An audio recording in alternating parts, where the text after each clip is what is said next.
देव विग्रह में प्राण प्रतिष्ठा, क्या सचमुच देवत्व का संचार कैसे होता है और कैसे चीजें बदलती हैं, यानी मूर्ति को विग्रह और विग्रह से देव होने की स्थिति कैसी होती है। हम ऐसे लोगों से बात कर रहे हैं जिन्होंने रामलला को बनते हुए, गढ़ते हुए, आगे बढ़ते हुए देखा है और उसके बाद उनमें देवत्व की प्रतिष्ठा होते हुए भी देखी है, जिसे हम आमजन प्राण प्रतिष्ठा कहते हैं। हमारे साथ सुमधुर शास्त्री जी हैं और संस्कृत के विद्वान हैं, बच्चों को संस्कृत पढ़ाते हैं, बताते हैं और उनके जीवन की एक उपलब्धि मैं ये भी मानता हूं कि उन्होंने रामलला को गढ़ते हुए, बढ़ते हुए देखा है।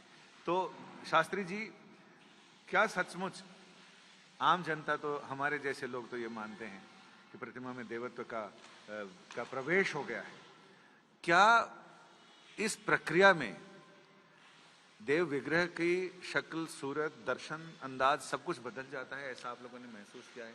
निश्चित रूप से यह बहुत ही बड़ा एक विषय था कि मर्यादा पुरुषोत्तम भगवान श्री रामचंद्र के इतने बड़े संघर्ष के मंदिर के बाद एक देवता को मंदिर में प्रतिष्ठापित करना, यह सभी के लिए बड़ा ही चुनौतीपूर्ण कार्य था।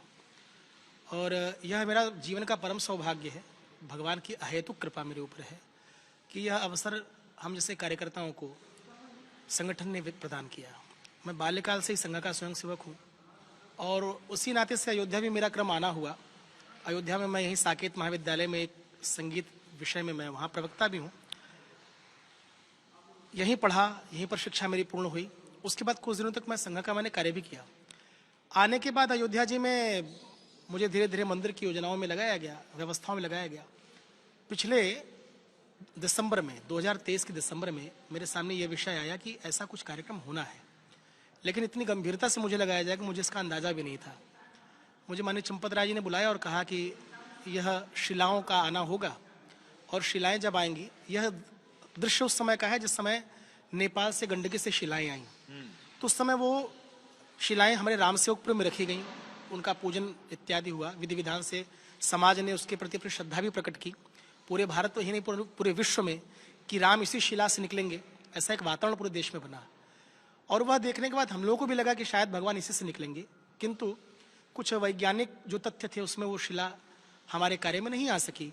और यहाँ पर भी जो चर्चा थी कि शिला शालिग्राम को काटना नहीं चाहिए, उनका छेदन नहीं करना चाहिए, ये सारा विषय विचार करके संगठन ने विचार किया, हमारे राम जन्मभूमि तीर्थ क्षेत्र में विचार किया कि शालिग्राम की मर्यादा शालिग्राम के रूप में रहने देनी चाहिए और हमें उन शिलाओं का उपयोग करना चाहिए जिन शिलाओं से वस्तुतः मूर्तियां भारत में बनती चली आई हैं।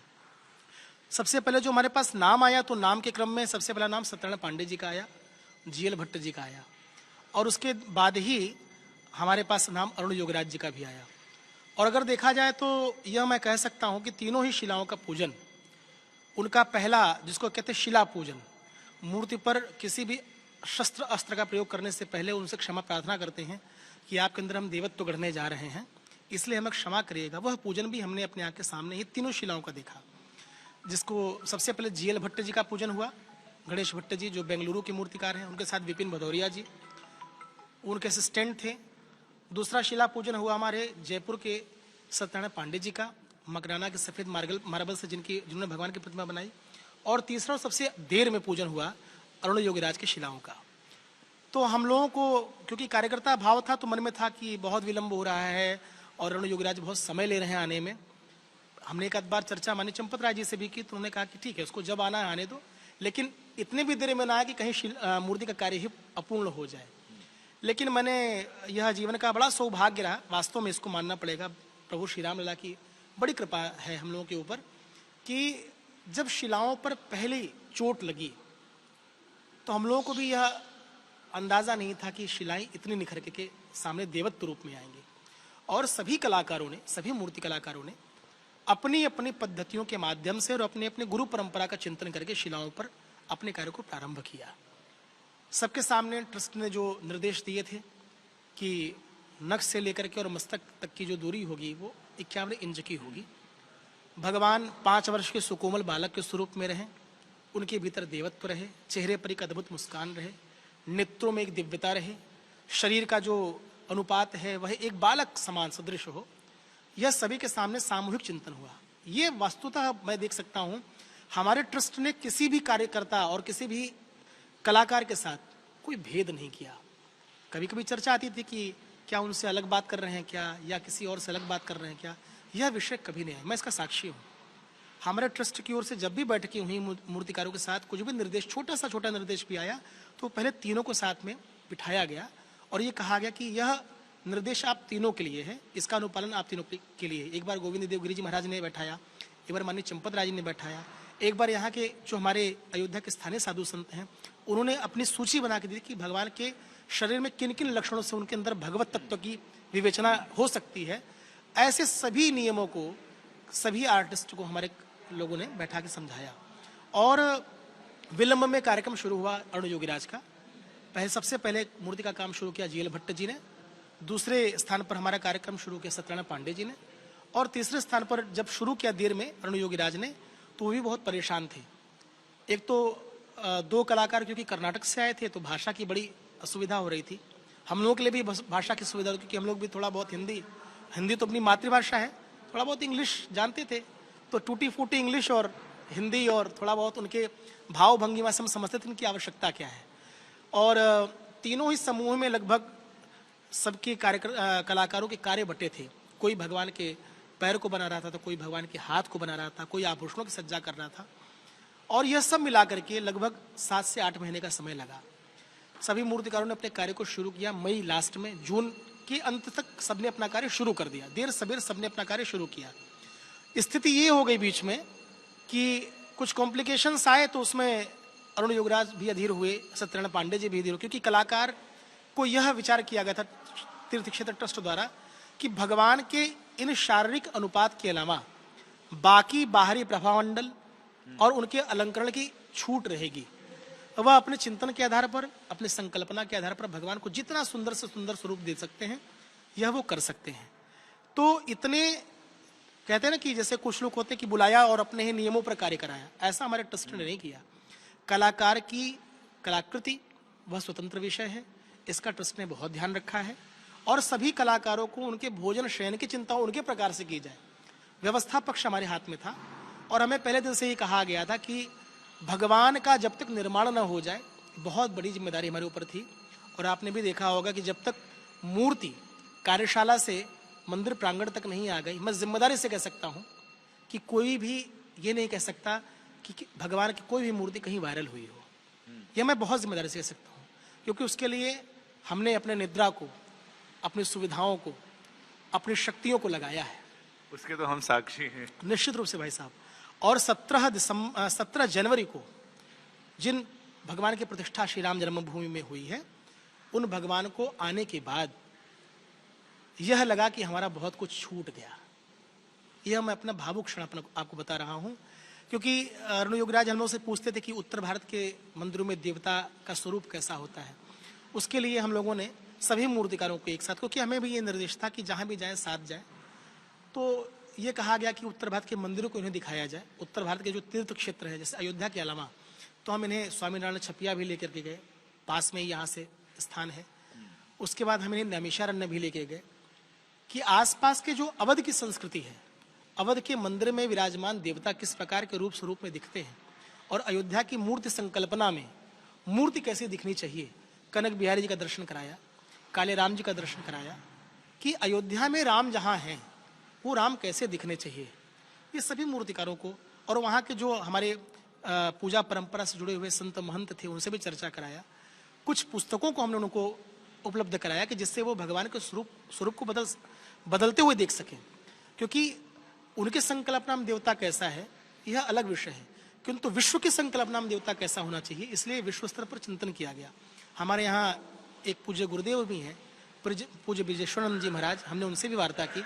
उन्होंने भी हमें बालकांड से कई दोहे चौपाइयाँ लिख करके दी, वाल्मीकि रामायण से कई श्लोक हमें उन्होंने लिख करके दिए कि भगवान श्री राम के दैवीय स्वरूप को कैसे हम मूर्ति के माध्यम से दिखा सकते हैं। उसका फिर हम लोगों ने मूर्तिकारों के सामने वाचन किया। उन मूर्तिकारों ने उस पूरे विषय को समझा, और समझने के बाद एक एक अंग प्रत्यंग पर मूर्तिकारों ने अपने छेनी हथौड़े की मार को लगाया है। और जब मूर्ति बनकर के खड़ी हुई, कई बार मूर्ति लिटाई गई, खड़ी हुई, और उसके बीच में कभी कभी हमारे नृपेंद्र मिश्र जी भाई साहब आते थे, जो निर्माण समिति के अध्यक्ष हैं। हमारे माननीय चंपत राय जी आते थे। कि कार्य ठीक चल रहा है कि नहीं चल रहा है, क्योंकि कार्य को देना और कार्य करते हुए लोगों का उत्साह वर्धन करना। कलाकार बहुत जल्दी उत्साही होता है और बहुत जल्दी हतोत्साही भी होता है, क्योंकि वो हृदय से कार्य करता है। हृदय का पक्ष बहुत ही, कहते हैं लोग, नाजुक होता है। इसलिए सबका हृदय ठीक रहे, इसके लिए हमारे ट्रस्ट ने बहुत सहयोग किया। और कभी कभी कुछ जो समस्याएं आई तो उन मूर्तिकारों को बैठ के समझाया भी गया कि यहाँ के विषय को आप आध्यात्मिक पक्ष से विचार करिए, इसको आप प्रोफेशनल मत समझिए। ये आपका कार्य नहीं है, यह आपका दायित्व है। दायित्व और और कार्य में बहुत बड़ा अंतर होता है। पिता का दायित्व होता है पुत्र का पालन करना, सूर्य का दायित्व है प्रकाश देना, वैसे आप मूर्तिकार हैं तो आपका दायित्व है इस पाठशाला में देवता को उत्कीर्ण करना। और जो मूर्ति भगवान की स्थापित हुई, यह मेरा सौभाग्य है कि पहले दिन से जब मैंने उसको अड़ते हुए देखा तो मुझे भी उम्मीद नहीं थी कि भगवान का इतना सौम्य और इतना मुस्कुराता हुआ चेहरा विश्व के सामने जाएगा। इवन जो योगीराज ने कहा कि हमारा लल्ला बदल गया, उनका भाव ये नहीं था। लल्ला बदल गया का मतलब ये था कि मूर्ति प्रतिष्ठा होने के पहले वास्तव में परंपराएं हैं, दिखती कुछ है, लेकिन जैसे उसके अंदर मंत्रों के द्वारा शक्ति का प्रेषण होता है, उसका प्रोक्षण होता है, वास्तव में देवता उस मूर्ति मां के विराजित होते हैं और देवता दिखाते, देखो इस मूर्ति के माध्यम से मैं कैसा दिख रहा हूं। यह सौभाग्य था कि बीच में मनीष त्रिपाठी भी आए जिन्होंने भगवान का वस्त्राभूषण का अलंकार किया।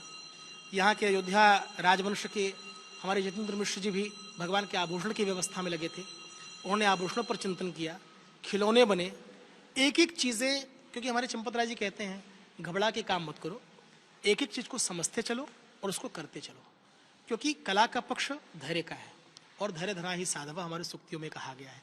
तो हम लोगों ने उसी को मंत्र मान करके धैर्यपूर्वक एक एक कलाकार को हमने समझा है। और एक एक कलाकार के, सत्यनारायण पांडे जी का मैं आपको अनुभव बताऊं, सत्यनारायण पांडे जी बहुत भावुक की मूर्ति बनाते थे।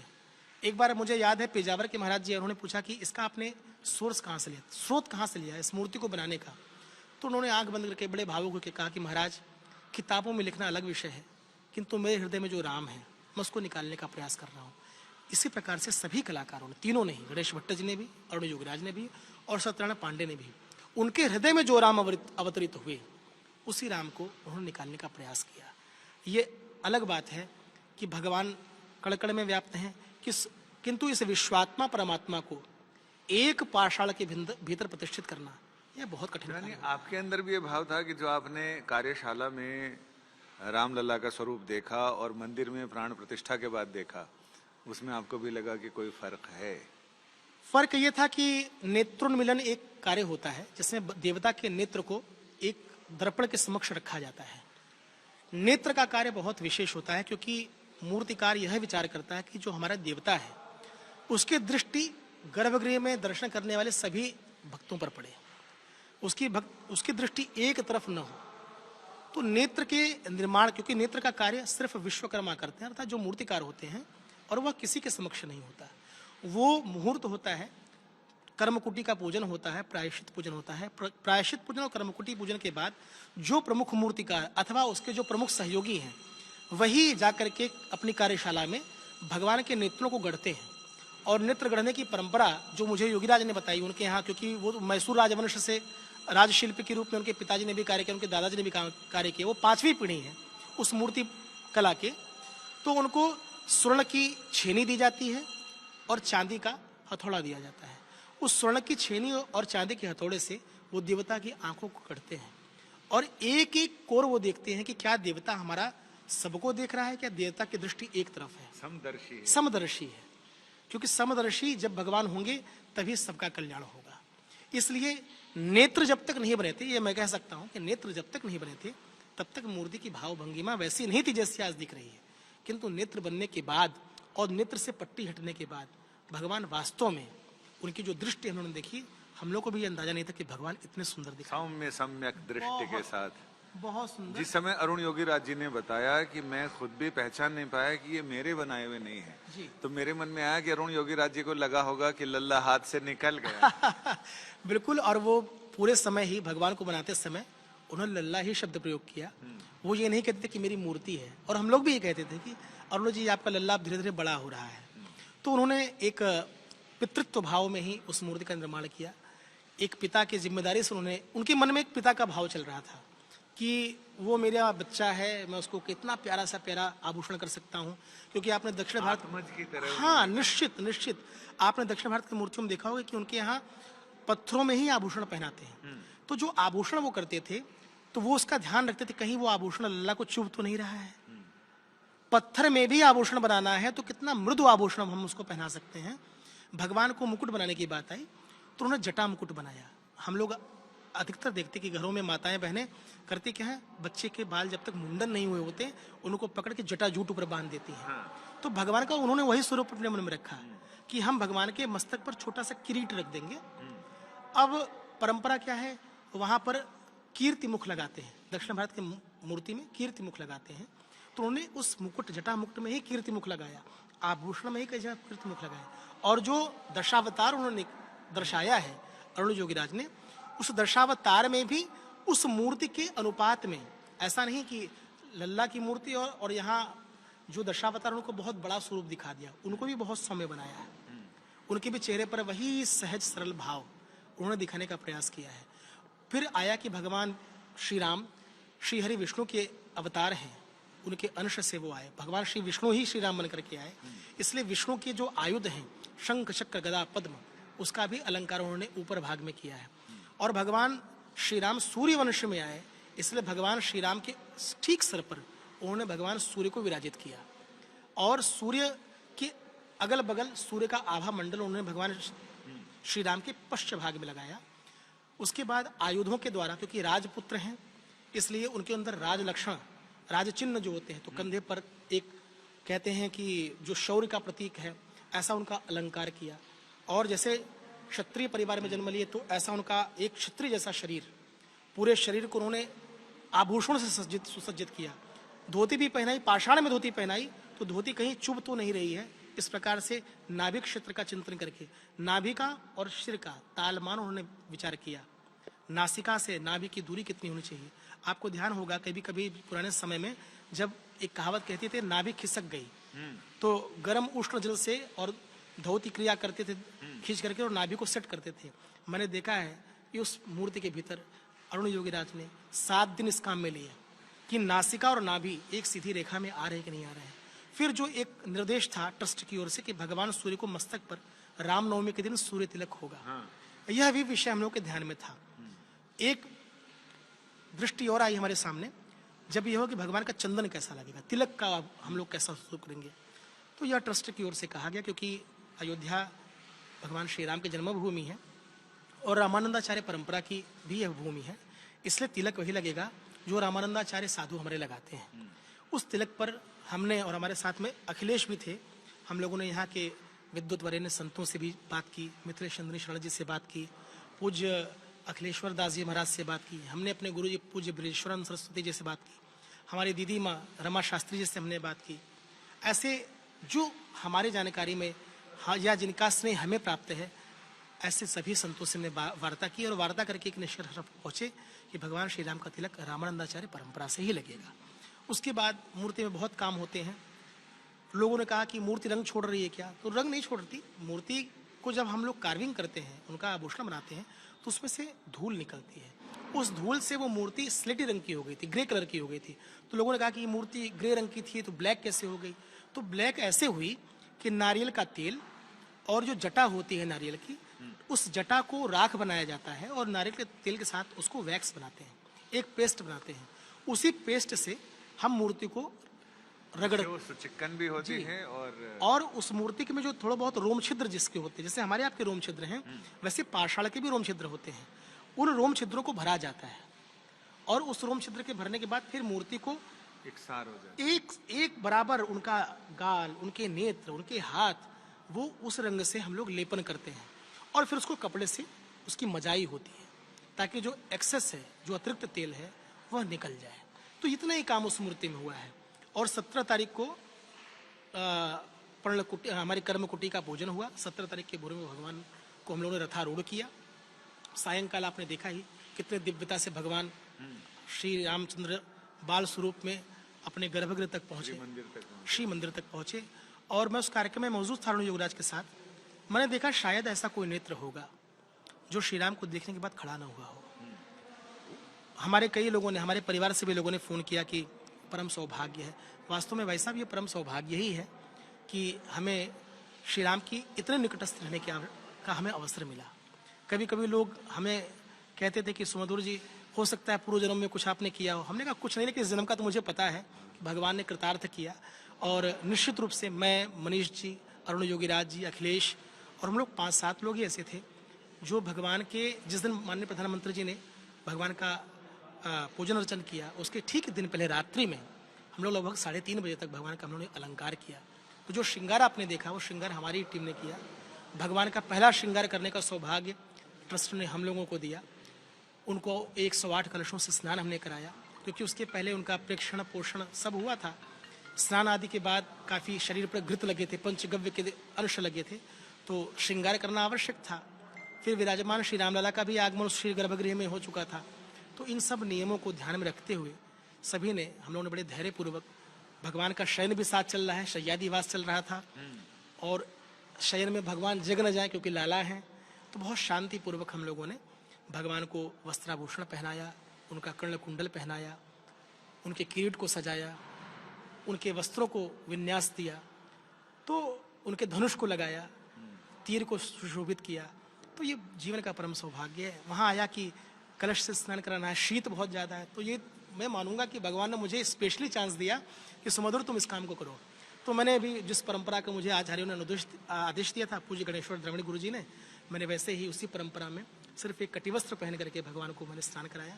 और मैं जब स्नान करा रहा था तो मैं इतना अभिभूत था, इतना मैं हृदय से आप्लावित था, इतना आनंद मुझे मिल रहा था कि मुझे लग रहा था कि हे भगवान, यह अवसर तुमने दिया, तुम कितने करुणा निधान हो।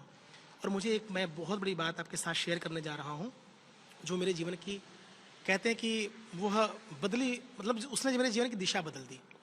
विश्व हिंदू परिषद के माननीय संरक्षक पूजनीय अशोक सिंघल जी, उनका मेरे ऊपर बहुत स्नेह रहा। और अगर देखा जाए तो उनके ही आदेश निर्देश पर मैं अयोध्या रह गया।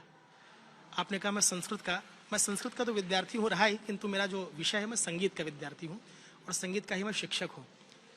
तो पूजनीय अशोक जी संगीत के बहुत अच्छे जानकार थे।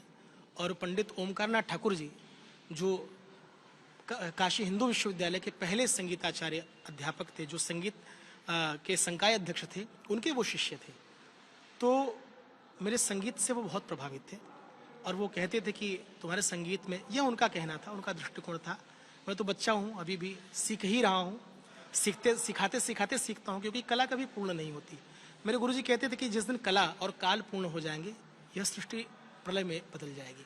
कला जिस दिन कलाकार कहेगा मैं पूर्ण हो गया, और काल जिस दिन कहेगा कि मेरा काल पूर्ण हो गया, फिर कुछ बचेगा ही नहीं। इसलिए कला का चिंतन करते रहना चाहिए। पूजनीय अशोक जी से मेरी मुलाकात 2011 में हुई, जब मैं यहाँ विद्यार्थी बनकर के आया। एक कार्यक्रम में उन्होंने मेरा गीत सुना और उन्होंने मुझे बहुत स्नेह दिया। स्नेह का जो प्रभाव वो इतना मेरे ऊपर उनका था, क्योंकि मैंने जीवन में पहली बार इतने निकटस्थ होकर के उनको दर्शन उनका मैंने किया था। कि वो जब भी अयोध्या आते थे तो मुझे कहते थे कहाँ हो तुम, मुझसे मिलते थे, घंटों घंटों मेरी बात उनसे होती थी। और मैं कभी कभी कहता था, मुझे कभी कभी अपने ऊपर मैं इतराता था, मुझे अशोक जी स्नेह करते हैं, लेकिन मुझे ये पता था कि मैं सुमधुर हूँ, विद्यार्थी हूँ, मुझे साइकिल से चलना है। तो मुझे इसका कभी अहंकार नहीं हुआ, ये भी देवता की कृपा थी। और वो मुझसे कहते थे कि धैर्यपूर्वक अयोध्या में रहो। मैं कभी कभी कहता था भाई साहब आप इतना मुझे स्नेह क्यों देते हैं? तो वो कहते थे काल पुरुष तय करेगा तुम्हें क्या करना है। तो काल पुरुष ने तय किया, शबरी की प्रतीक्षा पूर्ण हुई निश्चित रूप से। और पूजनीय अशोक जी को मैं बहुत महसूस कर रहा था। मैं कलाकार हमेशा ही हृदय से बहुत कमज़ोर होता है। जब भगवान श्री राम का आवरण हटा है, माननीय प्रधानमंत्री जी ने उनके चरणों में पुष्प समर्पण किया, तो मुझे अशोक जी मेरे बगल में महसूस हो रहे थे। मैं इसको स्पष्ट कह सकता हूँ। और इधर 15-20 दिनों में हम लोगों को जो अनुभूति हो रही है महापुरुषों की, मैंने माननीय चंपत राय जी को भी बताया कि भाई साहब मुझे लग रहा है कि सभी जो है दिव्य आत्माएं इस श्री राम जन्मभूमि के परिसर में यत्र तत्र बैठी हुई मुझे दिखाई दे रही हैं। देखिए, दिखना और उनको महसूस करना, यह दो पक्ष इसलिए हैं। बहुत लोगों को लगता होगा कि ये सब कहानियां होंगी, लेकिन आप ये समझिए महसूस होना ज्यादा बड़ी चीज है, क्योंकि संसार में सुख और दर्पण में मुख होता नहीं, बस दिखता है, निश्चित भाई साहब महसूस होता है। और जब अशोक जी का शरीर शांत हुआ तो सूर्य षष्ठी का दिन था, जिसको हमारे यहाँ छठ पर्व कहते हैं। मेरा हृदय उस दिन बड़ा बैठ गया, इसलिए कि अब ये कार्य कैसे पूर्ण होगा, क्योंकि उस समय भगवान श्री राम का निर्णय भी नहीं आया था। 9 नवंबर 2019 को भगवान श्री रामचंद्र जी का निर्णय आया, लेकिन मुझे लगा कि पूजनीय अशोक जी की शक्ति काम कर रही है, महंत अवैधनाथ जी महाराज की शक्ति काम कर रही है, पूज्य रामचंद्र दास परमहंस की शक्ति काम कर रही है, और हम लोग भी इस योजना में लगे हैं, तो कहीं ना कहीं वो उनका स्नेह और आशीर्वाद का ही प्रभाव है कि भगवान के इतने महत्वपूर्ण कार्य में उनकी ही कृपा से हम लोग लग पाए। पूजनीय अशोक जी मुझसे बार बार कहते थे कि मैंने पूछा, भाई साहब आप तो जब इतने अच्छे संगीतकार थे तो आपने इतना कठिन पथ कैसे चुन लिया? तो उन्होंने भी अपने लिए कहा कि मुझे भी नहीं पता था कि मुझे ये कार्य करना है, लेकिन काल पुरुष ने मुझे चुना, वैसे काल पुरुष तो मैं भी चुनेगा। मैं ये नहीं कहता कि मैं अशोक जी का, मैं उनका प्रतिनिधि हूँ, मैं मेरा कतनी, हाँ वो मुझे पुत्रवत स्नेह करते थे, इसमें दो राय नहीं है, और मैं भी उनके प्रति जब मुझे मिलते थे तो मेरी शिकायतें उनसे बहुत होती थी।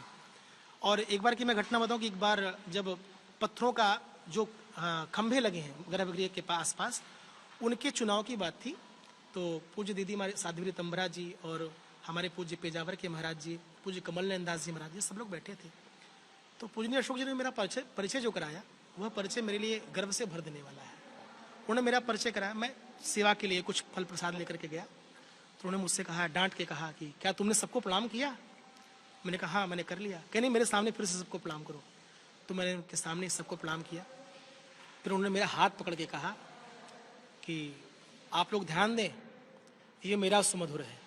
ये जो मेरा शब्द उनका था, इस मेरे शब्द ने मुझे अयोध्या रोक दिया। और उन्होंने मेरे पिताश्री से भी बात की।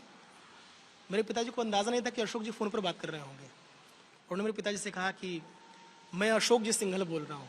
उनके बोलने का जो ढंग था वो अद्भुत था, और वह बहुत ही दिव्य पुरुषों की ऐसी वाणी होती है, उनकी जीवन की गंभीरता, उनकी ओजस्विता।